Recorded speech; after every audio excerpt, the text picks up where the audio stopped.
Welcome all. Today we will be discussing the structure of a sentence. So before we move on to the structure of the sentence, we will look into what a sentence is. As we all know, sentence is a basic grammatical unit. It is a group of words and it expresses a complete thought. So what is a sentence? Sentence is a basic grammatical unit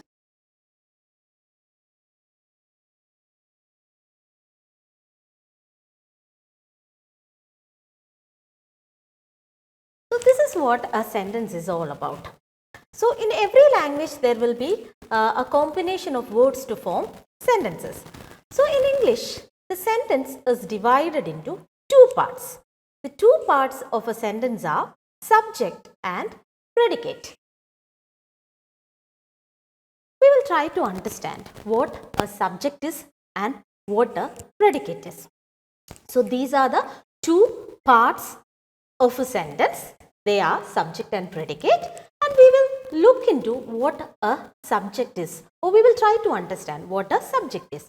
Subject is simply the main noun in the sentence, or if you say it simply, or if you simplify it, it is what or whom in a sentence. So subject is the what or whom in a sentence. That means subject is the one who is performing the action in a sentence. Or the sentence will be all about the subject. What the subject is doing, what exactly the subject is. So we get an information, or we get an idea about who the subject is. Like we get an idea about who the subject is by asking the question what or whom, or the sentence will be about the subject, or we can say that the hero in a sentence will be the subject.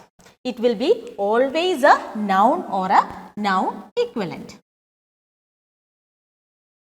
The subject will always be the noun or a noun equivalent. It can be a noun, it can be a pronoun, it can be a noun phrase. So that is a subject in a sentence. And what is a predicate? Predicate is the remaining part of the sentence which is not the subject. The remaining part of the sentence which is not the subject, or if you simplify it, the predicate provides information about the subject. The predicate gives you an idea about what the subject is doing, or it provides information about the subject. The predicate is a word or the group of words which provides information about the subject. What type of information will the predicate provide you? It talks about what the subject is doing, what it is like to be the subject. So you get an information, all information about the subject from the predicate. Here the key word is verb. So in the subject the key word is noun, and in the predicate the key word is verb. So we know what a noun and verb is, or we will stick on to the basic definition to noun and verb, where noun is considered as a naming word and verb is the action word. So here we said in predicate the key word is verb, and in the subject the key word is noun. We will look into some examples to understand the subject and predicates.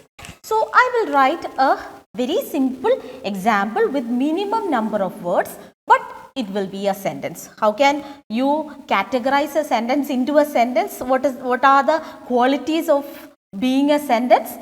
It should express a complete thought. So we will write a very simple example. Children play.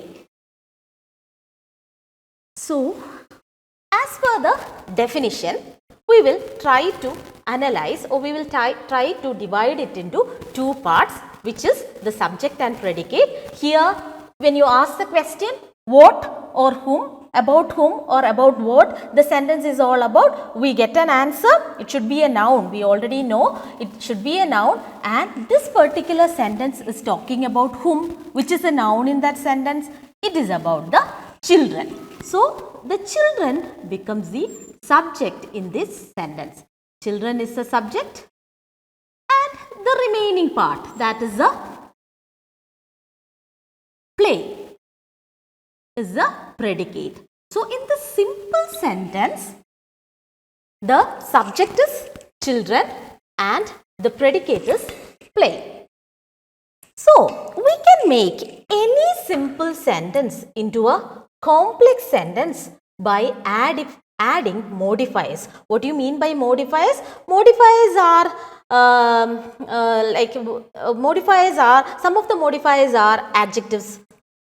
You can use adverbs, you can use phrases to expand the subject and to extend the predicate. So, these two words are important. Expand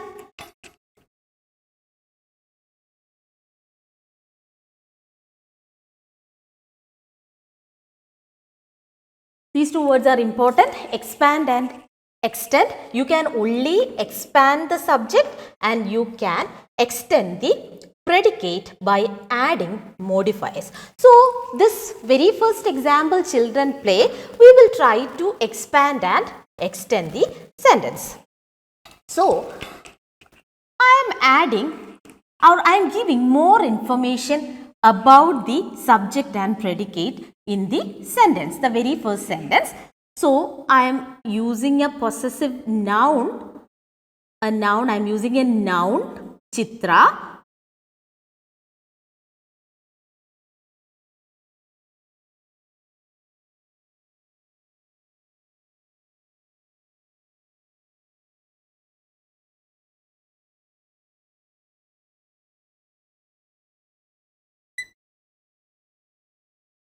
So, look into the second sentence. So, I had expanded I have expanded the whole sentence using certain modifiers wherein I am giving more information about the subject. I am revealing the identity of the children and I am saying it, I have used the word Chitras, children, and I have used a linking verb are here, So, Chitra's children are playing football. So, which is the subject and predicate in that sentence? This first part is the subject and the second part is the predicate. So, I had expanded the subject and had extended the predicate. So, in the first sentence we only get to know that some children are playing, they are playing somewhere. But here we got an identity of the children, that is we know that okay, their mother is Chitra. So, Chitra's children are playing and we are specifically making the reader understand what type of game they are playing. So, I said it is football. Then I can make it more complex. Look into the third example.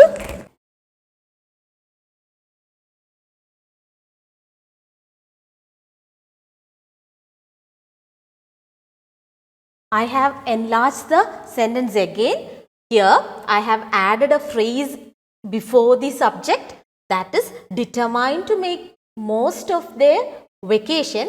Chitra's children are playing football, their favorite game. So, we get additional information to the primary sentence, which is the children play. I have added it, I have enlarged the subject. So, look into this third example. In the third example, which is the subject?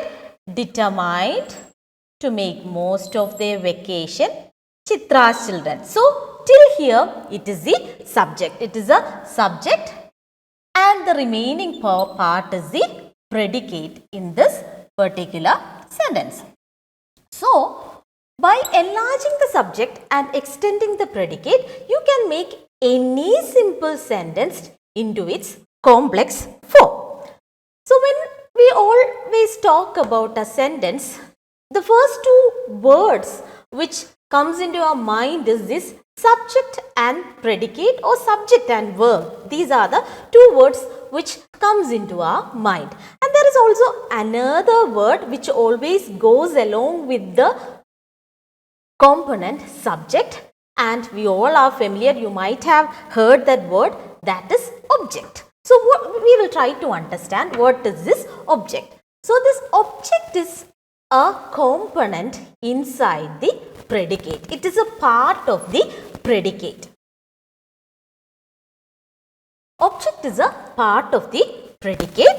We will try to understand what an object is in a sentence. So object is not a mandatory component in any sentence. It's not mandatory that a sentence should have an object, but every sentence should have a subject. There is no doubt about it. Without the subject, a sentence will not exist. But object is not like that. It is not a mandatory component, but in many of the sentences there will be objects. So we will try to understand what an object is. So object is simply it is a noun. Object is also a noun. Like subject, it is a noun or a noun equivalent, and it is a noun or a noun equivalent which receives the action performed by the subject. It is, I will repeat it, it is a noun or a noun equivalent who receives. So it is a noun who receives the action performed by the subject.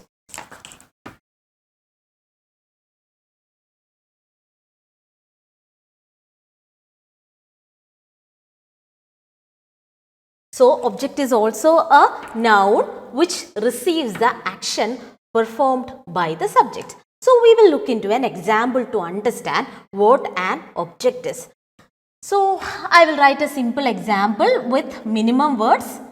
Rama killed Ravana. Rama killed Ravana. So we said that this object is a part of the predicate. It is a part of a predicate, or it is a part of the predicate, and we will try to find out which is the subject and predicate in this sentence. In this sentence is very clear who is performing the action here. Rama is performing the action here. So Rama is the subject, no doubt about it, and this part is the predicate. The second part is the predicate. Predicate has another noun. Which is a noun there? It is Ravana. Ravana is also another noun. So as per the definition to object, object is also a noun who receives the action performed by the subject. So here, which is the action here?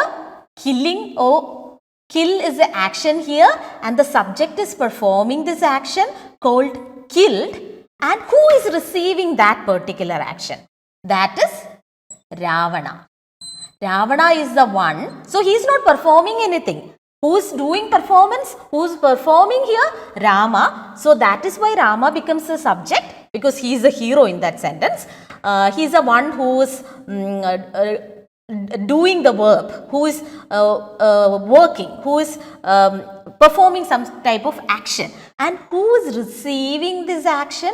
It is Ravana. So it is Ravana who is receiving the action, and Ravana becomes the object. And that is why I said that every sentence should not, or it is not mandatory that every sentence should have an object. And there are two types of object. They are two types of object.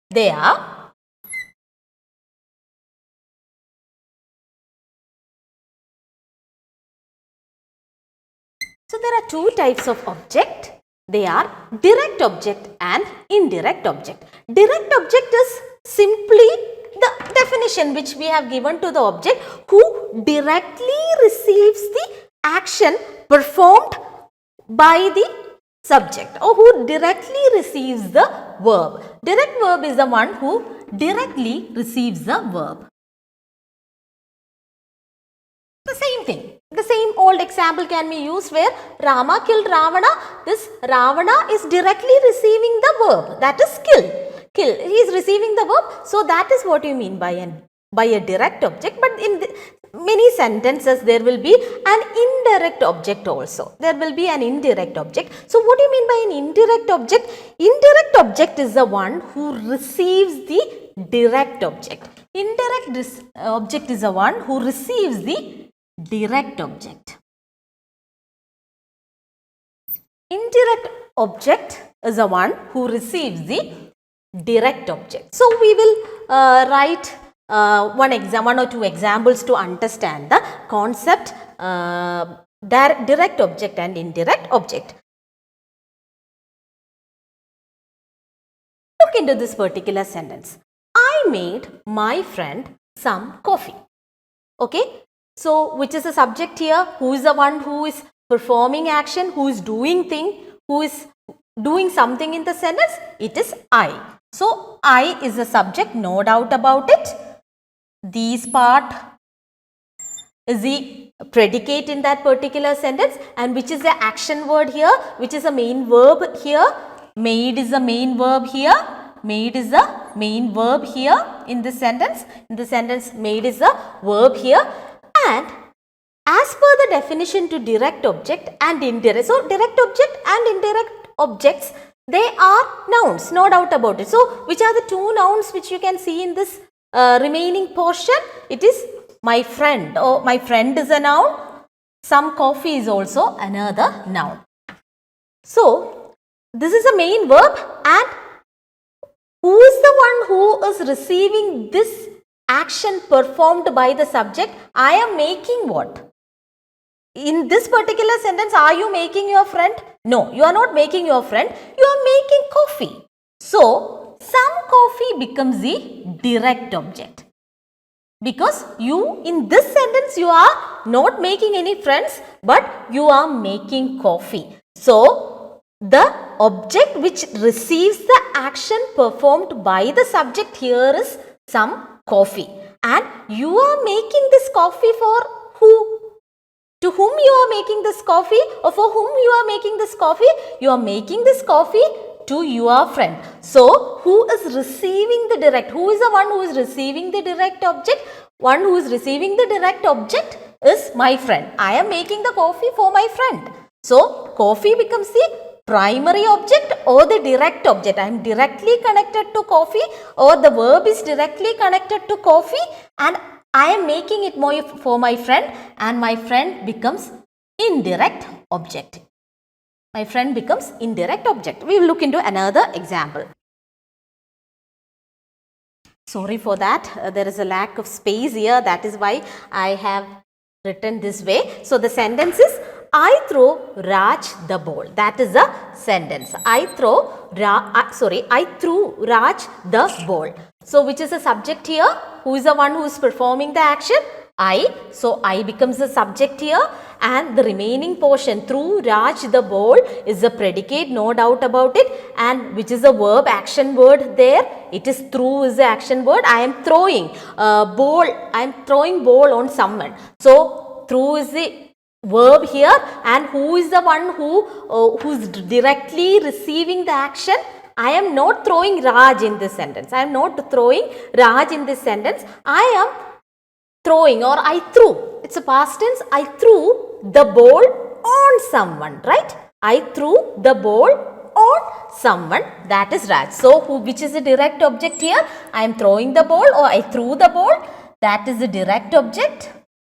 And who is receiving the direct object? Who is the one who is receiving the direct object? It is Raj. Raj is the one who is receiving the direct object, and Raj becomes indirect object.